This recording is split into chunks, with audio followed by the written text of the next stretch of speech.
Prophecy is a very important aspect of Game of Thrones, but it's tricky. It can be misinterpreted by many. It can mean things and represent things we didn't quite expect, but the key purpose is to foreshadow future events, to interpret how the story could unfold. And we've seen some prophecies come full circle. Arya learned long ago that you say "not today" to the god of death, and with that she would shut blue eyes forever. But with the Night King defeated, there is still so much prophecy left to unfold, and there's still so much left to unpack and unravel.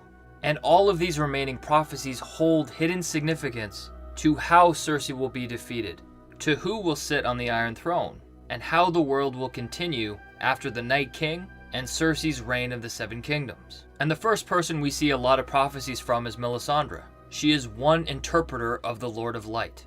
And the key thing to understand about the Lord of Light is that it shares consistent information, but it can be misinterpreted by the priests relaying the message. Melisandre got countless messages from the Lord of Light, but she misdirected it on Stannis. But even though she picked the wrong person, it shows us that the Lord of Light has a chosen one, and this chosen one will be king. This war has just begun.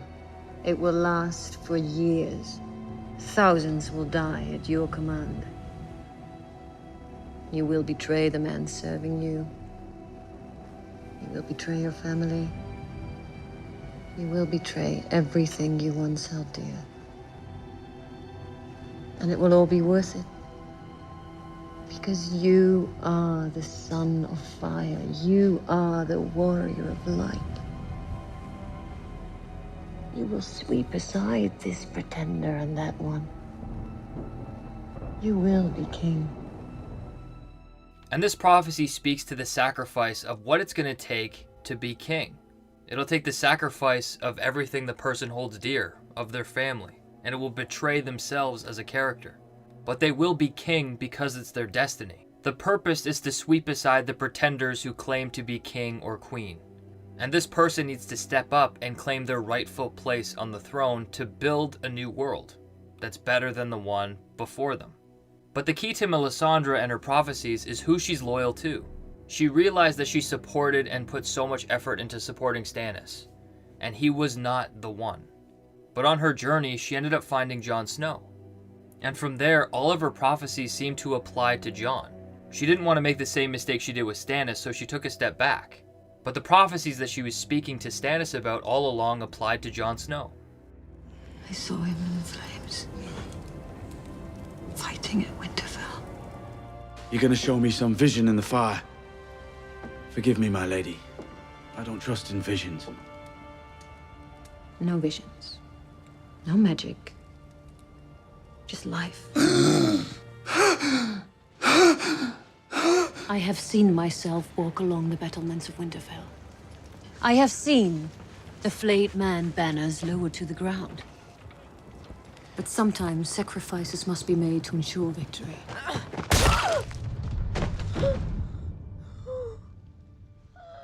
The Lord let you come back for a reason. Stannis was not the prince who was promised, but someone has to be. I did what I thought was right. And I got murdered for it. And now I'm back. Why? I don't know. Maybe we'll never know.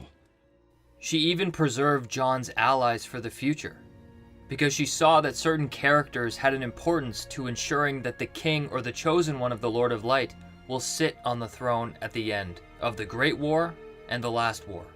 You need someone to rebuild your army for you. Someone to convince this lord and that lord to fight for you, to bring sellswords and pirates to your side. I've made my decision. He's right. You need him. He has a part to play in the war to come. All of Melisandre's actions and all of her prophecies feed into Jon Snow. And all of her actions, good or bad, resulted in Jon's success. And then her beliefs were further approved when the Lord of Light granted Jon life again. So as soon as Melisandre met Jon, she always saw him in the flames. But as far as Melisandre was concerned, she knew that Jon was important, but she still thought he was a bastard. And that's where the importance of Bran comes into play. The key purpose of Bran being the Three-Eyed Raven is not because of his abilities. It's because of who he is. And not necessarily because he's Bran Stark, but because he's the brother or cousin of Jon Snow. Bran's journey started with his dreams. He saw a three-eyed raven lead him to the crypts of Winterfell. And that's the epitome of Bran's character, and what his purpose always comes back to. It is understanding the secret of Jon Snow and his importance in the future of Westeros. The majority of the visions Bran goes back to isn't about the Night King. It's about Jon's story as a Targaryen, and what that significance means for the Seven Kingdoms. He went to see Jon's mother as a child. He saw his father, Ned Stark, fight to rescue Lyanna and find Jon as a baby.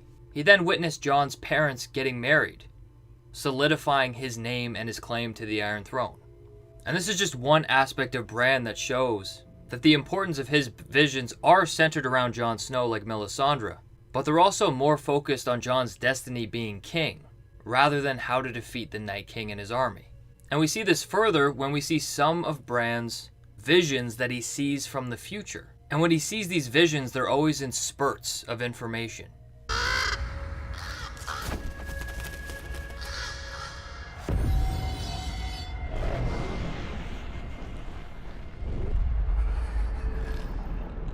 Look for me.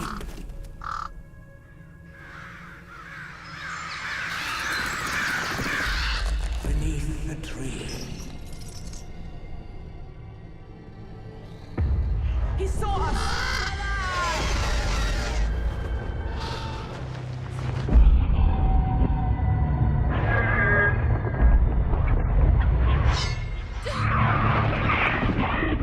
Burn them all!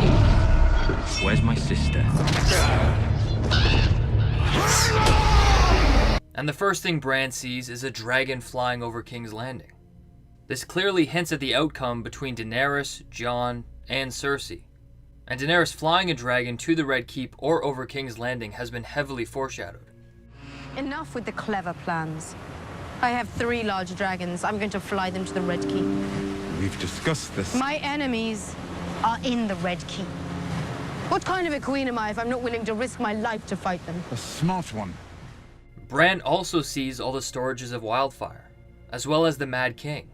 And now this speaks to the past actions of the Mad King, but it also hints at the potential future of what could happen to King's Landing and the significance of what happens. The actions of the Mad King could mirror Cersei and her plan to utilize the wildfire caches already throughout King's Landing. Or it could represent Daenerys' need to fly Drogon over King's Landing to defeat Cersei once and for all. But regardless, Bran comes to the same conclusion. We see a vision of the Red Keep destroyed, with the Iron Throne covered in snow.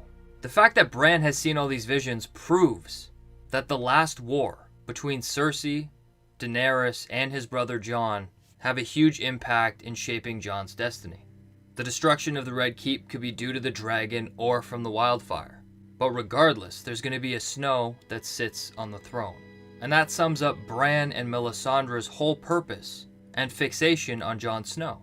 But that being said, there are prophecies that support Daenerys. Kinvara and the Red Priests in Volantis support Daenerys. They believe that she is the one to make the better world. But one caveat to that is they do not know Jon Snow. They've never met him. And Daenerys is the mother of dragons. So clearly she's a figure that you would want to support. But Daenerys could also have significance through the Maggy the Frog prophecy. When Cersei was a child, she met a witch. And with this witch, she had 3 questions to ask about her future. Her first question is if she would marry a prince. And the witch says no, she will marry a king. And she will be queen for a time. But then a younger, more beautiful queen will come along, cast her down, and take everything she holds dear. Now this prophecy is confusing, because there isn't much that she holds dear, other than her family, but most importantly, her children, Joffrey, Myrcella, and Tommen. I will burn their cities to the ground if they touch her. And this more beautiful queen could represent 2 key characters. Firstly, right now the obvious choice, Daenerys. In one way or another, what Cersei holds dear was taken by Daenerys. Joffrey was murdered by Olenna Tyrell, who went on to go support Daenerys. Myrcella was killed by the Sand Snakes, who also supported Daenerys. So in some convoluted, twisted way, Daenerys could be responsible in that aspect to take what she holds dear. Another character, however, is Sansa. She was blamed for killing Joffrey, and she was always hated by Cersei. And Sansa's a very important character right now because she's the only person who doesn't underestimate Cersei. But what's key about Sansa is I don't think she'll be Queen of the Seven Kingdoms. I think she'll be Queen of the North.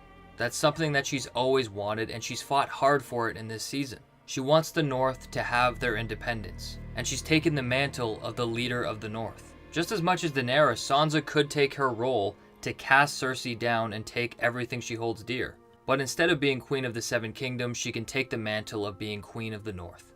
But we can see that Cersei believes that Daenerys is the one to cast her down. Because as Qyburn says, she has poetic justice planned for Daenerys, a very unique plan. And just like what she's done with the Sand Snakes, killing them the same way her daughter died, and just like how she wants to kill Tyrion with the crossbow, I think she'll try and kill Daenerys in a way that speaks to her as a character.